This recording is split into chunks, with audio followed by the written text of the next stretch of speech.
Hello there, Moodlers. Welcome to this training session on how to create a database activity to be used for private submissions, like a private submission Dropbox. So I'm going to take that use case and then show you how to build it. So let's get right to it, okay? So first of all, on the site, you need to turn on RSS feeds. So I don't know if you're not the site administrator, you might need to request this from your site admin. You're going to request that there are three things you need. Two things. RSS feeds to be turned on the site. And then in the database plugin, you need to turn on RSS feeds as well. So let me show you. We're going to go to site administration. And then here in advanced features, you need to turn on RSS feeds. So we come on down here and you see enable RSS feeds. You're going to check that. Okay, you're going to select that and turn that on. Okay. And then you go to plugins over here and find the database activity. Here's database. And then for the database, you're also going to enable RSS feeds. You're going to say yes. Okay. So we turn that on. So across the site, you want RSS feeds to be available. For the database activity, you're going to be able to turn it on. And now when you create any database in any course, you can actually also go to that database activity and say, you want to turn on RSS feeds for that specific activity. So that then becomes available to you. Okay, so let's see if we can go back here. All right. So this is my demo course. Okay. And we're going to set up groups now. So you're going to go to participants. And then here from this enrolled users menu, you're going to open that and then go to groups.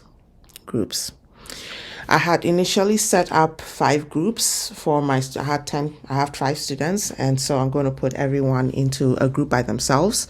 So I have group 1. And then I have this student here called Hermione Granger. I have group 2 for Neville Longbottom, group 3, Harry Potter, group 4, Ginny Weasley, and group 5, Ron Weasley.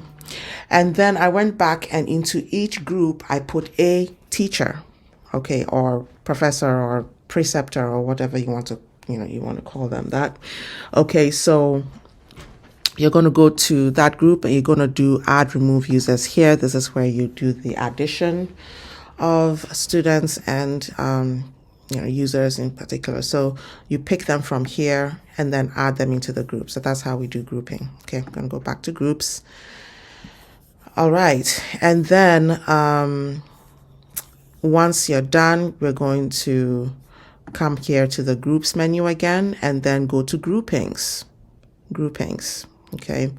And what I did was that I created a private submissions grouping so that I could assign my group 1 through 5 to that activity so that, it means that these groups will be present in that activity. Okay. And wherever I want to use those groups, I can just apply it to that activity. All right.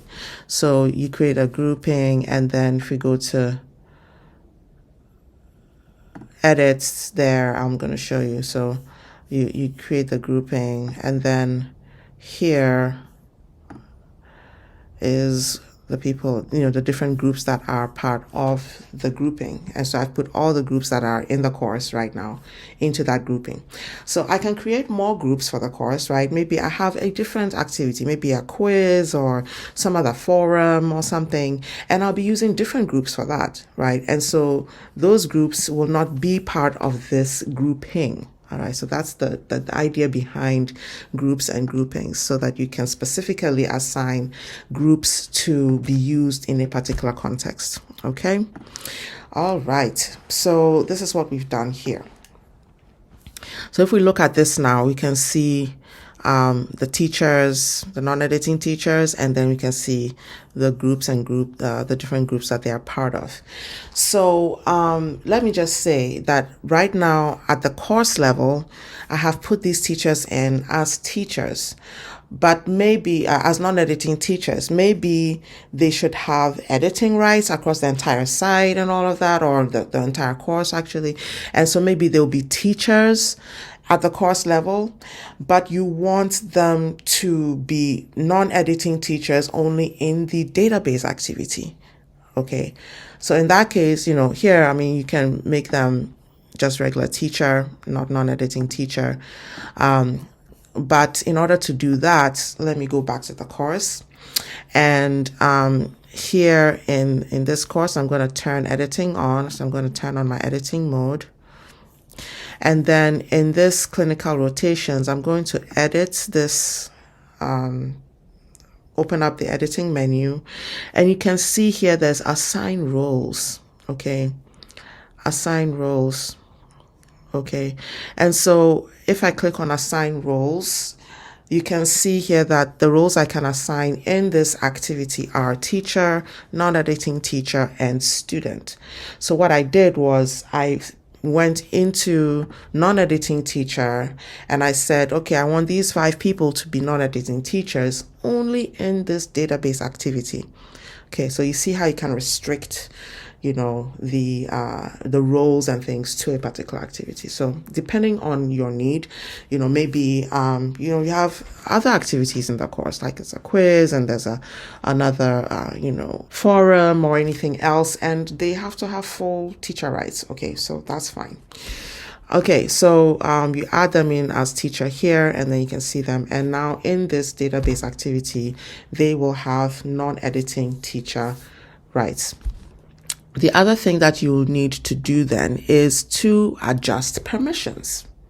Okay, so you're going to click on permissions here, right? There's this drop-down menu, permissions, and you're going to choose the non-editing teacher role because you want to do something with the permissions of the non-editing teacher. So by default, non-editing teachers can see all groups in the course. They are, supposed to be able to manage all groups and do anything else.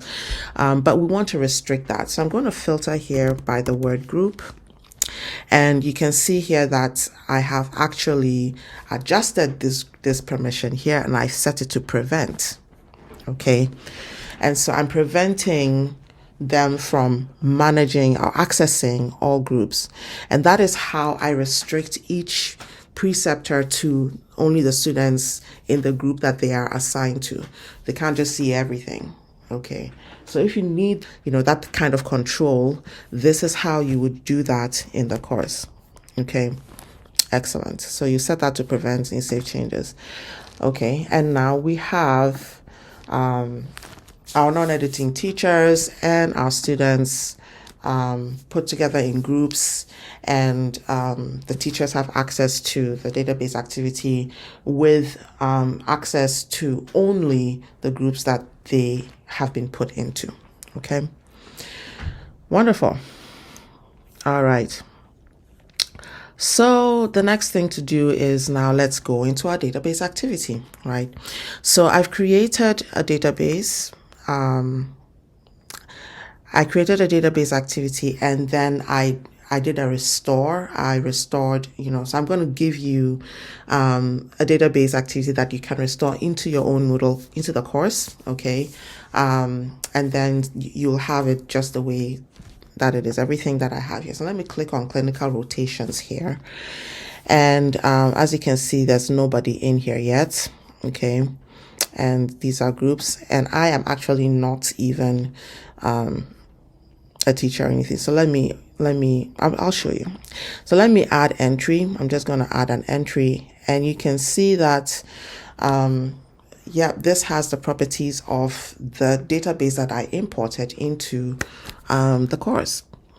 Okay, so everything is here, and maybe you need to change these instructions. You need to change what's listed here. You need to change the values of the rotations, and so there are a few things you might need to massage, right?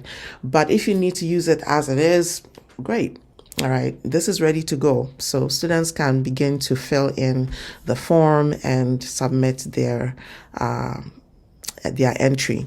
Okay, so this was very specific for the student. You know, they had to label things, particular names, and so on. And a completed journal should include all these things in the file itself and whatnot. Okay, so that is how it was. But here are my fields. Okay, I have a rotation field, and I set it up for, this is what they needed when, you know, I was working at that college. And so they needed all of these. You can definitely adjust it to whatever you need. Okay, whatever the names of the items are you need, that's great. There's a file field for uploading the file. I created a drop down menu so that they can select what type of document they were submitting, you know. And then if they have anything else, if it's not any of these items, but there's an other document, then they have to fill in what that other field is. If they have anything extra, they can upload that document as well. And then the advisor has a place for giving feedback. So maybe they've downloaded the student's file and they've, made some comments into the file and whatnot, and then they can upload their feedback file right here. Okay. And then if they have an extra file, they can also provide that addendum to feedback. So this was the addendum file that the student would upload for the advisor. And then here they can also then, the advisor can give back a file to the student. All right. So this is all really important. Now, this is clinical rotations. This is hospital work. You know, there's all HIPAA and all these things, you know, there's PII all over the place. So this is why it's very important to kind of keep the grouping, really down to just the students, so that the student and the advisor are the only ones who are handling this information and so on, right? Okay, so they can save and add another, they can just save and so on, and then this is there. Okay, so let's go into the settings of the database. So how do you make all this kind of work? Okay, so when you restore the file that I'm going to give you, when you restore that, you're going to get this clinical rotations, but you can name it something else if you want. Okay, so you can come back in here and you can change the name of this. When you come to the entries, we are not using approval system because actually, we're controlling how, if that students cannot see other students' entries, because we are requiring X number of entries before they can see what's going on in the database. And our maximum number of entries is actually less than the entries required before viewing. So this condition will never be true. Okay, they'll submit 4, they can't submit 5 and be able to see anything else. They will always be below the mark, and that is how you keep them from being able to see anyone else's entries. We allow comments on the entries so that conversation can happen, right? So if the teacher wants to talk about anything, any entry in particular, go back and forth, you can do that. So each entry can become an engaging, activity. The availability, you can consider these dates if you need them and all that.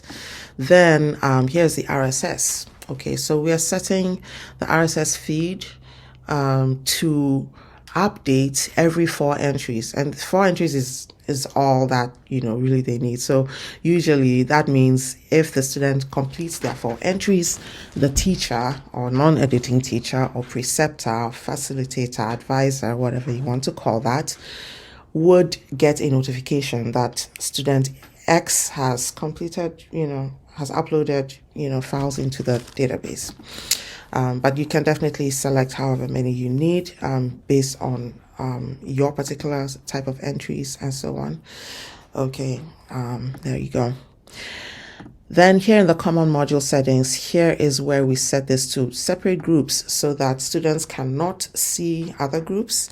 And then here, the grouping even restricts it further so that we select the grouping we created, which was private submissions. And you're saying these groups that I created only apply to this particular database activity.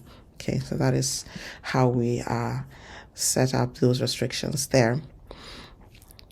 Okay, and then here in the completion conditions, we have requirements for them to add what? 4 entries. So whatever your requirement is here, you're going to match that to say once they have added all the 4 entries, then the activity is complete. Okay, and so the little bubble that's beside clinical rotations in the menu will become green, and it will be considered done and all of that kind of thing. Okay, so this is where you control that. And this is for Moodle 4.3. I forgot to mention that. So this is now, the latest version of Moodle. This is 4.3.3, and this is actually Moodle Cloud I'm on a Moodle Cloud site. I just created a free site and to show you this. So it's Moodle 4.3. Okay. If you have any earlier version of Moodle, the menu items may be different and the location of certain menu items would be a little different, but I think you should find your way around. Okay. So these are the settings you use for the database. So now we come to look at the fields. So what do you need to change with the fields? Do you need to change anything at all? Here is, what I am doing in my database. I have a rotation and it explains which clinical rotation this is. Nothing is required. I say no for everything. But if you need something to be required, please certainly do. You can adjust that. You can edit and you can say they cannot save this entry until they select a rotation. So you can turn on required there and save this change. And this is now a required field. Okay, so you can change the requirement. This is a file submission. This is advisor's feedback. That's a file submission. This type of document. It's a drop-down list, and so on. So here, if you want to change the items in the list, right? When you edit the field, you can take things away. You can add whatever you need. This is not going to affect the template or how anything works at all. Okay, but if you change the name of it, then you're going to have to edit the templates to match your new name for rotation. Okay, just take note of that. So you can edit the values of the drop downs without any repercussions. Document type is also, a list here you can also change as well. Okay, but the moment you change the name of a field, then you're going to have to adjust the template to match what your new name is. And then you can add new things, right? If you need to create a new field, well, here is, you have a whole gamut. But once you create new fields, again, you're going to have to adjust the template. Okay, so just a few caveats there. So let's go take a look at our templates then. Okay, so if I come here to the templates, the first template I get is the add entry template. And this is the list of templates in here. Okay, you can change the instructions. Okay, this is a text editor and you can change the instructions to whatever you need. Okay, and this is how the fields are recognized in the template. The name of the field has 2 square brackets around it. Okay, so if you change the name of your field, right, to maybe rotations instead of rotation, you need to come in and then add that S, okay, so that it recognizes, okay, and so on. And if you add any new fields, you need to tell Moodle where it should go, right? It's going to just add everything to the bottom of your table. But, we've created this to look a particular way. So you're going to have to adjust this a little bit. So consider that everything that the student is submitting is in the top section, and then everything regarding the advisor's feedback is in the bottom. So if you give the student a new thing that they need to submit, okay, you're going to have to provide a place for it to go. So something like, this is Tiny MC Editor. It gives you ways to add on and things like that. So this is add below, this is add on top, and things like that, so you can definitely adjust the templates to suit your own specific needs. All right. Very good. Let's go look at the single view. So a single view means that you're looking at a particular entry by a person, by a student. And so you're going to provide the name of the user, and then you're going to provide an edit button. So when they're looking at a particular entry, they can edit it if they need. Okay. And the same, fields for that. Then you also have a delete entry at the bottom. Okay, so you kind of think of everything that they would need, right, to complete this exercise. Again, let's go to the list view. Now with the list view template, this is going to be in HTML because I've turned off the enable code editor. I've turned that off because it is just easier to manage or manipulate this template when it is in HTML mode. So I need you to be really careful with what you add here and change and things like that. But all in all, I think when you're looking at the list of different entries, seeing the student's name, the rotation, the document type, the date that it was added, and the advisor's feedback maybe is good enough. Maybe we don't want the feedback. Maybe we want to go into more details and look at the single view for the advisor's feedback.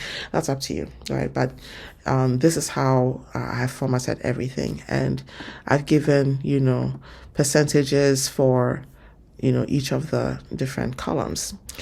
Then here is the row of data. One row of an entry looks like this. You have all of this information there. And then we have this down here. And I did something to change the name of the button when you go look for advanced search. I changed it to search and things like that. That's what this is doing here. If you don't want that, you can definitely delete it. Or maybe save it somewhere so that maybe in the future you might want to add that. That is also definitely acceptable. Advanced search template. Okay, how do you want this to look when people are searching for something? Okay, that's what this means. And then we have our custom CSS. And so we have CSS that kind of controls what things are looking like, images, the entry, how wide it should be, and things like that. So this here is actually controlling the look of each of the templates. We have a custom JavaScript template. I don't think we're doing anything here. Okay, that same piece of JavaScript that is here is also now in the actual list view as well. And then the RSS template is what should the RSS page look like when they go looking for an entry. Okay, so that's what this is. Okay.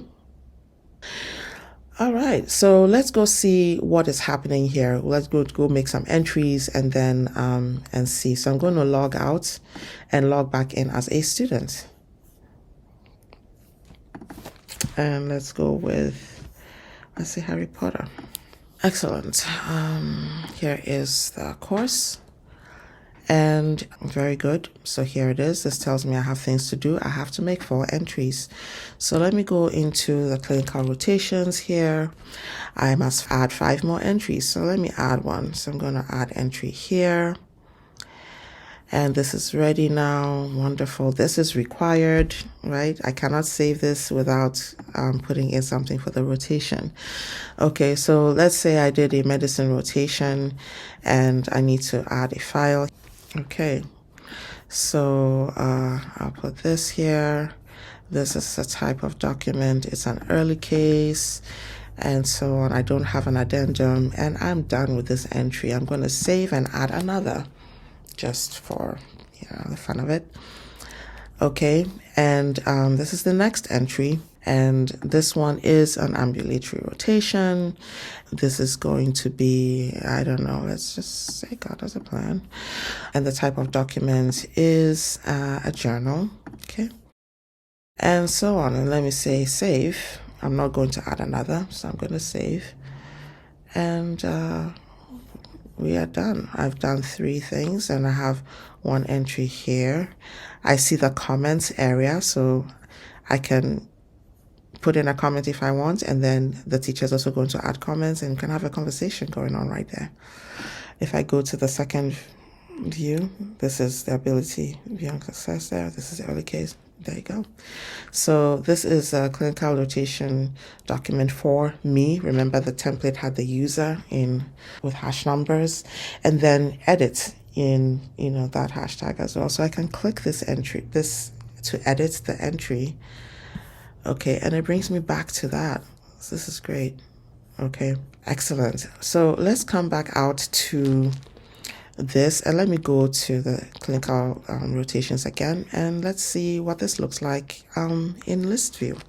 So here's my list view. You see, I can see this is list view, and I can see student, rotation, type, date added, and I don't have any feedback yet. Okay, so yeah, this happened automatically. This is me, and the fields are definitely filling in. Okay, I cannot delete or make any kinds of changes here. I have restricted that to the single view. Okay, and so I can click the journal here, and that takes me to this particular view of the entry. All right, perfect. Okay, let's see what another student might do. Let's see here. Let's go to Ginny Weasley. Here we have Ginny. And when I go here, I'm group 4, separate groups. I cannot see Harry's entries. Okay, this is restricted. And so let me add entry here, and I have to choose what type it is. This will be a pediatric rotation, and let's say this is here. And then that's all. Let me see. This is a journal as well. And that's it. Let me save. Okay, this is great. Ginny Weasley, edit, and this is how that works. Okay, now let's go see what a teacher can see. All right, so let's go. Hagrid is the preceptor for Harry, and so we will go in there as Hagrid. Excellent. So let's go see clinical rotations. And I only see Harry's submissions. You see how that is? Okay, I only see group 3. I can import entries, I can export entries, I can see list views, and then single view. And search, my advanced search button is, works with my JavaScript there. It's saying search there. Yeah. Okay, let me go see what Harry's got going on in here. I can see that it's gonna download, and then my feedback, I can edit and give feedback. Okay, so I can come here and I can upload my feedback and save that, and then I can put in a comment. And I can say, well done, Harry, save comments. There you go. And there it is. Okay. I think that's cool. Very cool. All right. Yeah. So here is my feedback right there. And good. Okay. So this is just it. So hopefully this is helpful to you. If you have any further questions, please do let me know. Post in the comments, explain something else, or, how about if you do this and what happens, and so on. But this is generally how this is set up, and good luck to you. Okay? Alrighty then. Bye.